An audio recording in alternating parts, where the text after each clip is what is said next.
Now, my lunch break yesterday admits to struggling with fatherhood when he became a dad for the first time.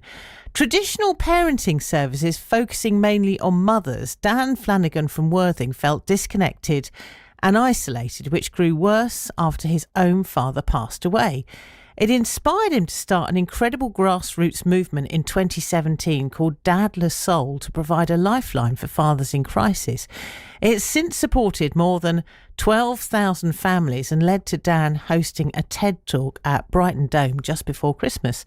And he joins me on the line now. Thank you, Dan, for joining us today. Good to have you with us.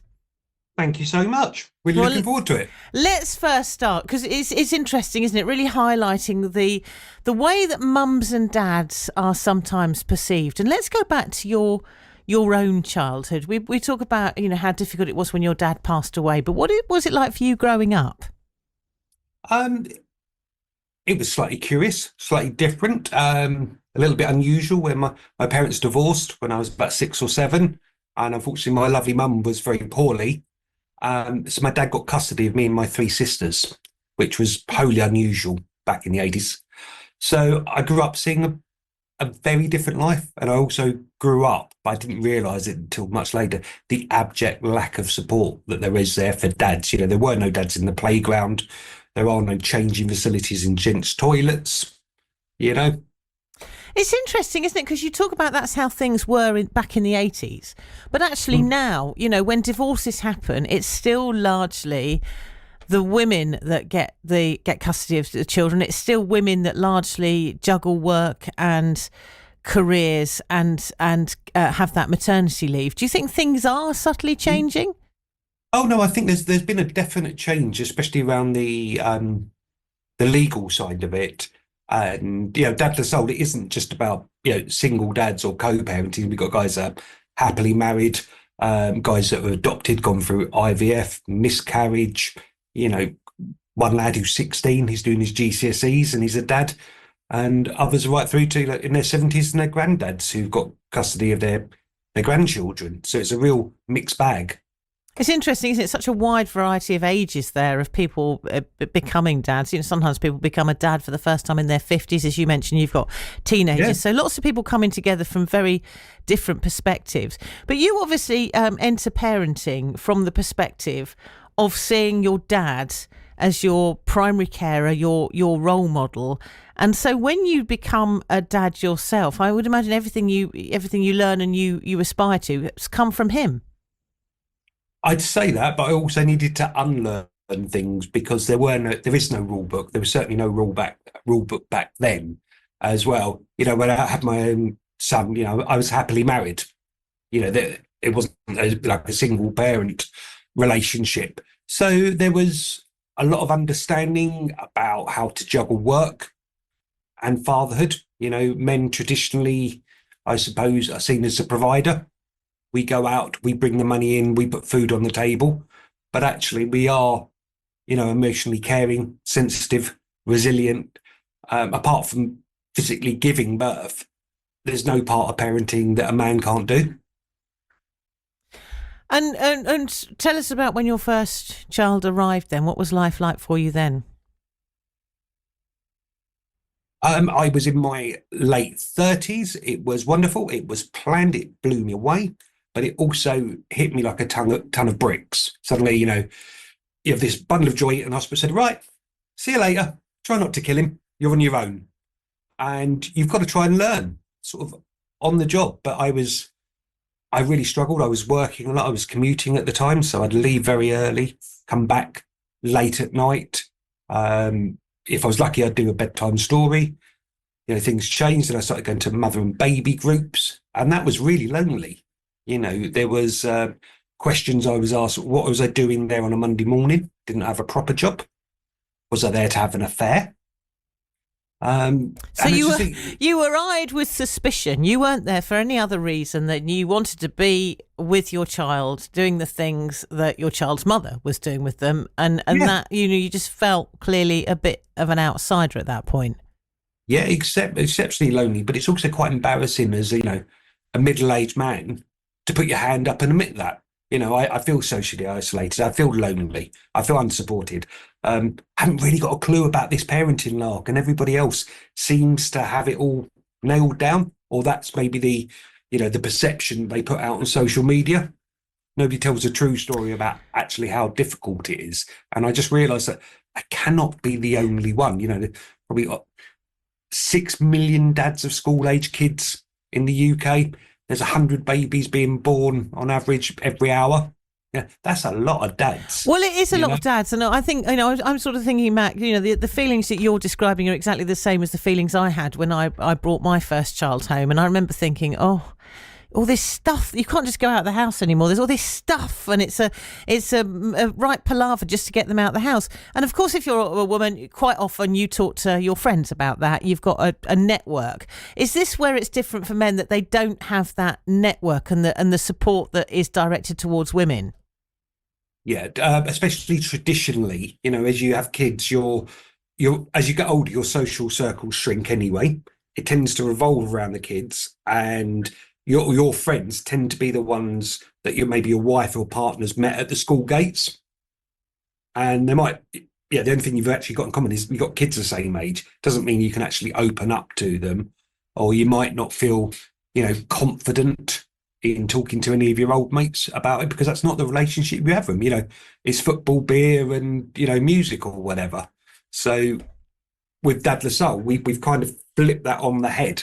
We do a range of amazing activities, but the fundamental thing is we get dads supported, put them into a ready-made network of support, but then give them amazing social opportunities. So we build social lives that save lives. Right, you started then. This was your own parenting journey that started this. So how have things changed? How old is your first child now then? And how have things changed during that time, from them being very tiny baby to now?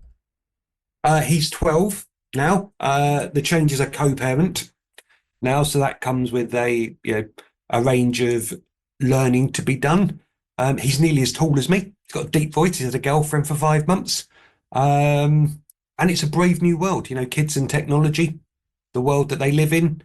So I'm still constantly learning.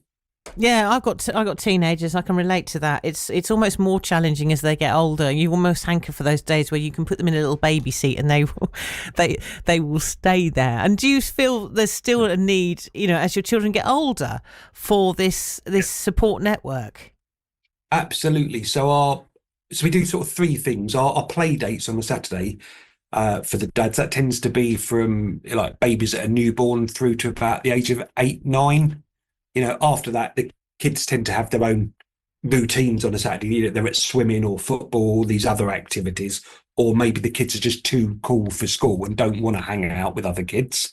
But with our evening groups, so we've almost created a youth club mentality. This is where dads with kids of all different ages, and it's also male carers as well. So we've got foster carers and guys, like that coming along. And yeah, it's constantly changing. It's not like you have the baby, that's your struggle over. Then you hit the terrible twos. Then you've got the, going to nursery school, primary school, dealing with teenage anxiety, right the way through, even in their 20s, they're still coming back to you for cash and problems. Temptations and Treat You Like a Lady. Our lunch break yesterday is Dan Flanagan, who's the founder of Dad Lassalle. They fight isolation, mental health, and particularly focus on dads and bringing them together and not experiencing what Dan himself says he felt when he went along to sort of mum and baby. They're called mum and baby groups largely. And as a dad, if you go along, sometimes you feel really isolated. And actually, Dan, what you say is you have a very much a Trojan horse philosophy. So you don't wait for people to come to your play dates. You also make sure that you're in areas where dads might well be. Absolutely. The Trojan horse, it kind of relates to the mental health and suicide prevention support that we offer. If I was to put out a poster and said, "Hello, middle-aged men, come over here and talk about your feelings," go, "Dan, that sounds like a terrible night out. You're on your own." So what we do is build the community, bring in expert speakers, put some decent tunes on. If they want, they can have a pint, meet the friends, have a laugh. And then that's a safe space where the conversations start. And it literally is everything from, what men need to know about the menopause, surviving IVF, miscarriage. We've had survivors of childhood sexual abuse opening up, like a real mixed bag of some quite difficult and otherwise challenging subjects to approach. It's funny, isn't it? I noticed this because I've got a daughter who tells me everything, and sons, which is sometimes it's more difficult to get stuff out of them. But I always notice that you get those conversations going sometimes when you're doing something else entirely, and the focus is on the activity as opposed to the conversation, and then these thoughts flow. Yeah, I think it's the encouragement. We call it giving a ticket. So if we met and we're having a conversation, oh Dan, how are you? If I say yeah, everything's fine, you're basically going to repeat that back to me. But if you say, well, no, actually, I'm dealing with this, that, or the other. Wow, what, you really? You live in the big house and you've got the fancy car and stuff like you're struggling, and it almost gives them permission, and other people permission to open up. So it's quite incredible what you've achieved. It all starts with trying to get more support to, dads at the early start of their fatherhood journey. But recently you have raised an astonishing £12,000 crowdfunder campaign in just 30 days. And there's some news of some funding awards as well. Yeah, so we're a registered not-for-profit. So, we normally rely on lovely people at Comic Relief and National Lottery, but in the charity and non-profit sector, especially last year, it's been dire. The world is in crisis. So I think the National Lottery were reporting a 3,000% increase in the number of funding applications. So there's a lot more competition. There's a lot less money to go around.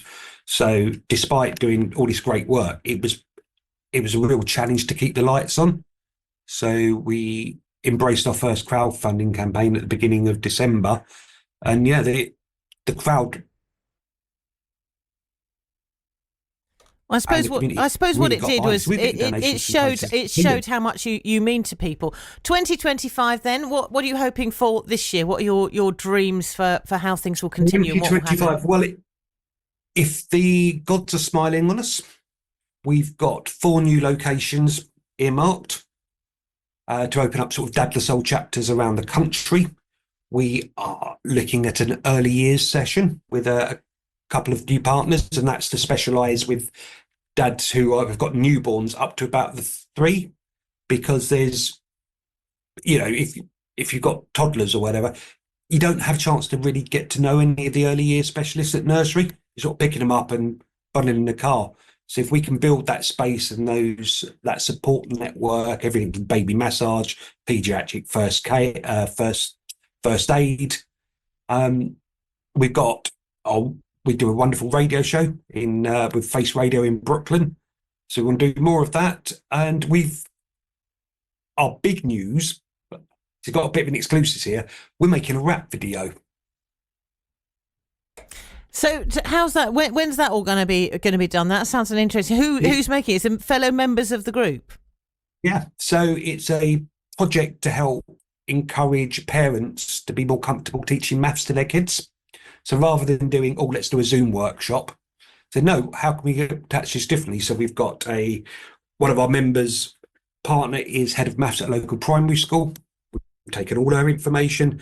We've got dads that are filmmakers, break dancers, rappers, producers, and we've sort of galvanised the community around there, the dads, the kids and the mums, to tell us their struggles or what they love about maths. Then we give it to the rappers, they write the lyrics, and then we're filming in 3 different spots next month, with the idea that the premiere will be on the 29th of March at Audio Active Cafe in Worthing. Well, lots to look forward to. Thank you so much for joining us as our lunch break guest. It's been a real pleasure to have you on the programme. And our lunch break today, Dan Flanagan talking about what he's done to support dads at the beginning of their parenting journey. Lots, of course, to look forward to in 2025.